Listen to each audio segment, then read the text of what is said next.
Mes chers compatriotes, deux événements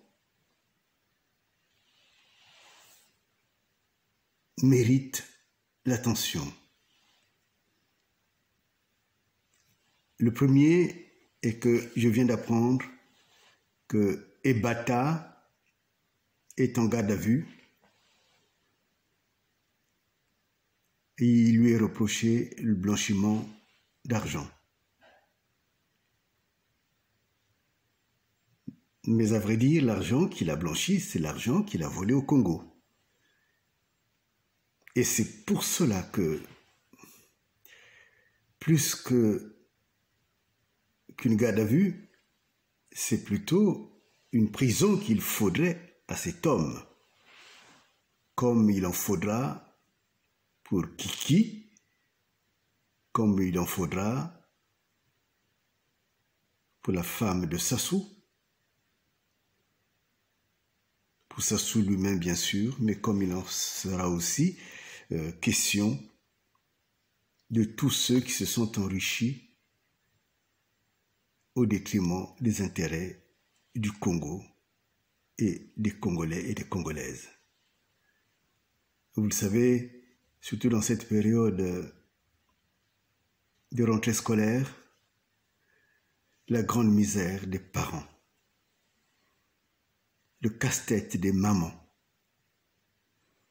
qui ne savent pas comment faire pour trouver juste 10 000 francs CFA, 20 000 francs CFA, pour qu'ils puissent emmener leur enfant à l'école. Et ces femmes et ces hommes n'imaginent pas à quel point leur pays a produit de l'argent qui sert, surtout dans les capitales occidentales, en Suisse, en France, au Canada, en Angleterre. Quand on regarde tout ce qui est publié par le consortium des journalistes d'investigation, on se rend compte que on se fout de vous. On se moque de vous, Congolais et Congolaises. Que vous soyez des habitants et des habitantes des villages, que vous soyez des intellectuels, que vous soyez des hommes et des femmes érudits, mais vous vivez dans une pauvreté, je dirais, que vous ne méritez pas et qui ne vous mérite pas. C'est pour cela que le Dieu général des armées que j'implore, je veux vraiment qu'il nous soit donné la grâce de voir tous ces hommes et ces femmes qui ont rendu pauvre le Congo aller en prison et qu'ils payent au Congo, aux Congolais, qu'ils payent également par rapport aux crimes économiques qu'ils ont commis. Le deuxième événement sur lequel il me semble important d'intervenir, c'est le sacrifice de nos enfants. Je viens d'apprendre une course par les éléments armés de Sassou Nguesso d'un enfant qui a été abattu, je dirais en présence de ses collègues. Non seulement c'est une vie, comme à Chakona, sacrifiée, mais également ce sont des consciences choquées de ces femmes et de ces hommes dont l'avenir est forcément questionné. C'est eux qui vont nous remplacer sur cette terre congolaise. Et voilà le spectacle qu'on leur donne. d'abord judiciairement, s'il y avait un délit quelconque. Il appartient au juge de pouvoir en juger. Mais ce ne sont pas des éléments armés qui vont s'arroger le droit de tuer, alors qu'ils sont là pour protéger la population. Encore plus la population d'enfants, nos enfants. Et c'est pour cela que, particulièrement pour ces crimes commis sur nos enfants, je refuse de me laisser consoler. Parce que je considère que notre nation est en danger. Parce qu'une nation qui ne protège pas sa jeunesse est une nation qui va à sa dérive.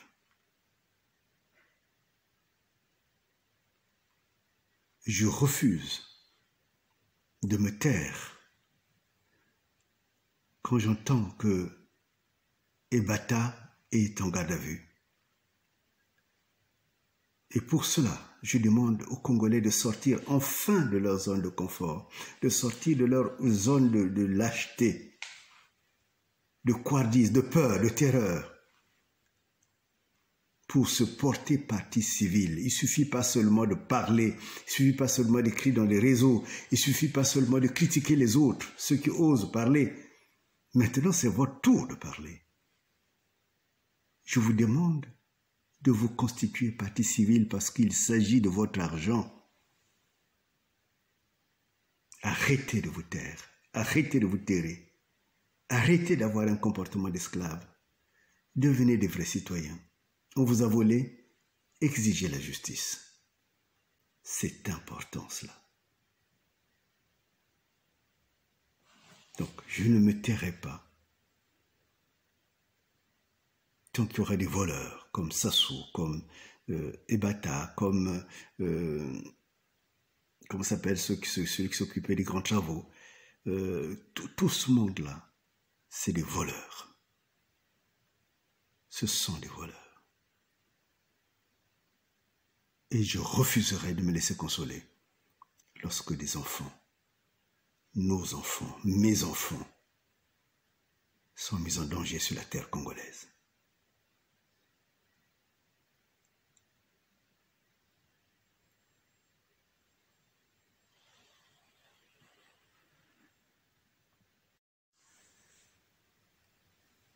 Je vous salue, femmes et hommes, épris de justice et de vérité, non seulement dans les relations entre les hommes et les femmes, non seulement dans les relations au sein d'une nation, mais aussi dans les relations internationales, et particulièrement au sein des organisations internationales comme le FMI. Et je vous salue. Je vous salue également, vous, mes chers compatriotes congolais, qui vivez à l'intérieur du pays dans un état de pauvreté extrême, surtout dans cette période de rentrée scolaire où les mamans ne savent pas comment trouver simplement l'équivalent de 10 € pour que leurs enfants puissent partir à l'école, puisque l'État congolais a mis beaucoup de barrières, beaucoup de tenues, beaucoup de choses, de fournitures, et en contrepartie, il n'y a même pas de quoi vivre quotidiennement. Et je vous salue également, vous Congolais, qui êtes obligés de vivre à cause du régime de Sassou dans la dispersion à travers les nations du monde, vous qui formez la diaspora. Ce soir, je vous invite à regarder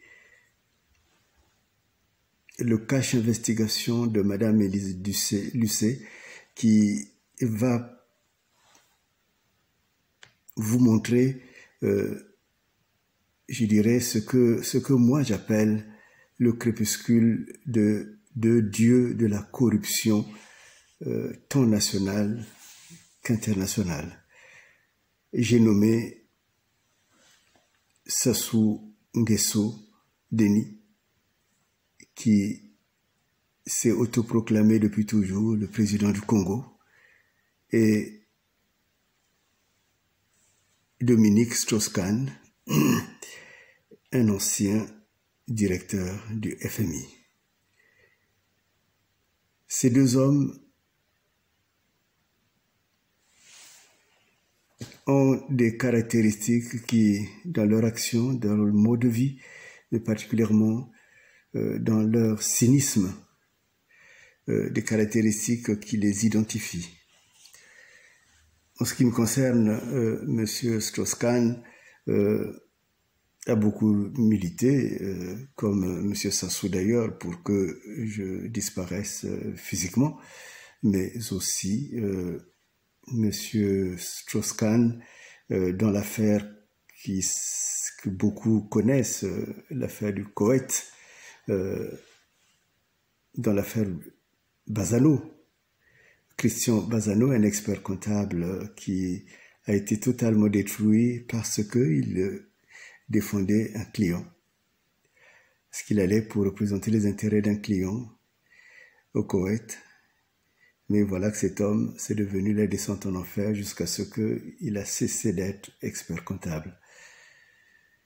Je me rappelle même une émission qui était programmée sur TF1 qui avait été totalement annulée.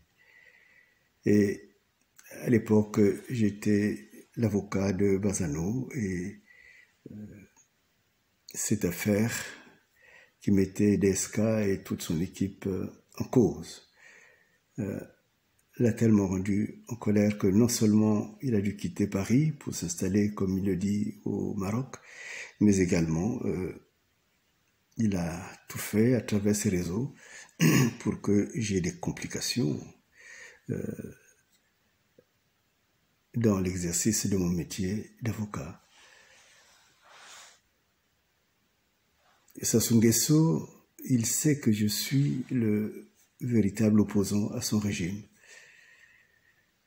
Et quand j'ai écrit le livre « Le génocide des Laris au Congo », cela a été pour lui un véritable tremblement de terre. Il a voulu tout nier jusqu'à ce que, à Genève, aux Nations Unies, il ait été recommandé une enquête internationale sur le Congo. Et curieusement, le Congo, qui se défendait de n'avoir jamais pratiqué le génocide, a refusé cette enquête. Implicitement, il a reconnu le génocide des Laris, orchestré par Sassou Nguesso. Et en étant l'auteur, évidemment, il a tout fait pour que non seulement je sois mis en danger physiquement, mais également que professionnellement, j'ai des difficultés à exercer mon métier. Mais au-delà de la situation personnelle, je vous invite à vraiment regarder avec attention comment ces deux corrupteurs ont mis sous les genoux, et je dirais même plus bas que terre, un pays, le Congo. Le Congo qui n'a même pas 5 millions d'habitants, qui a 342 000 km². Le Congo qui regorge de ressources incroyables et est devenu, je dirais, si vraiment on est objectif, le pays le plus pauvre du monde. Quand vous regardez que le fait que les personnes ne peuvent même pas vivre, n'ont même pas de quoi vivre, même plus d'eau potable à boire, ils n'ont même pas d'électricité, ils vivent dans un état, je dirais, animal. Chaque jour, c'est demandant de quoi le lendemain sera fait, ou le jour même sera fait, ou la minute même sera faite.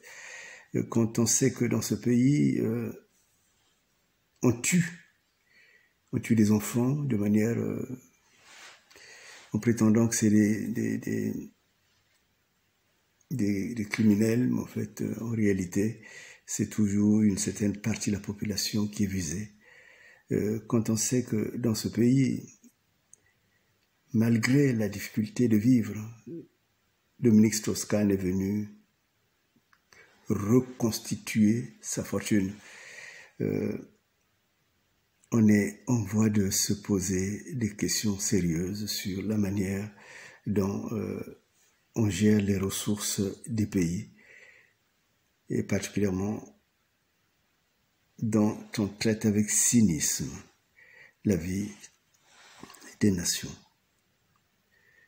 Mais le plus grave, c'est que les pères fondateurs des accords de Bretton Woods, ceux qui avaient cru dans la restructuration des relations internationales après les guerres, ils avaient une éthique, ils avaient une vision. Mais voilà que cette vision est totalement, disons, corrompue au point où les États regardent le FMI non plus avec la bienveillance qui a marqué ses fondements, mais le FMI est devenu un gadget et dont il faut vite se débarrasser. On comprend que des États comme le Ghana aient refusé toute ingérence des FMI dans leurs affaires et même expulsé les FMI de leur territoire. Et beaucoup d'autres États s'alignent dans la même vision. Et du coup, le monde qui a été construit est devenu un monde terriblement dangereux et terriblement à rejeter. Et c'est pour cela que ce courage que cette équipe de Cash Investigation a eu d'aller toucher un peu dans ce monde des puissants, entre guillemets, des puissants selon le monde, mais aussi ce monde dangereux où on ne veut pas que les choses soient dites, où on ne veut pas que la vérité explose. Cette équipe, elle mérite vraiment beaucoup de félicitations. Et donc, en vous invitant à regarder cette émission, c'est aussi vous inviter à réfléchir pour voir est-ce qu'en conscience, nous sommes sûrs que le monde que nous sommes en train de subir, je parle de la part de ceux qui sont pauvres, est vraiment juste? Je pense que c'est non. Est-ce que de la part de ceux qui observent, peut-être qu'ils n'ont pas les mêmes besoins que ceux qui sont rendus pauvres à ce point-là, est-ce qu'il est sûr que nous devons laisser ces corrupteurs et tout leur réseau gérer la vie des États et la vie des relations internationales? Certainement non. Et des cas comme Sassou Nguesso s'appuyant sur la France, il est temps sans doute de poser la question à la France. Est-ce que c'est cette France-là qui fait la grandeur de la France? Je pose la question à son président, qui m'a invité à participer au forum qui s'organise à Montpellier demain, qu'on intitule Afrique-France, où il faut sans doute commencer à aider la France à cesser d'être un pays colonialiste, puisque selon la nomenclature réelle, il ne l'est plus. Mais il faut aider la France à se décoloniser de telle façon que la France soit un véritable partenaire et qui bénéficie des relations de bonne amitié avec les pays dont une grande culture s'est forgée dans une coopération simple, dans une coopération qui devienne ce que j'appelle une coopération tontinière, où on puisse recevoir et on puisse donner, on puisse s'enrichir, où on puisse créer la prospérité. Parce que on ne peut pas continuer à vivre dans un monde où les gens naissent dans la pauvreté et vont mourir dans la pauvreté, et où d'autres vont naître dans l'opulence, voler, et aussi pour mourir en cherchant à écraser toujours les autres. Je salue l'équipe de Cash Investigation et je souhaite vraiment que ce débat nous enrichisse tous. Que Dieu nous donne la force d'être vraiment humains qu'on ait le courage d'être humain et de se poser les bonnes questions. Faut-il ou non continuer à vivre ainsi? Je vous remercie.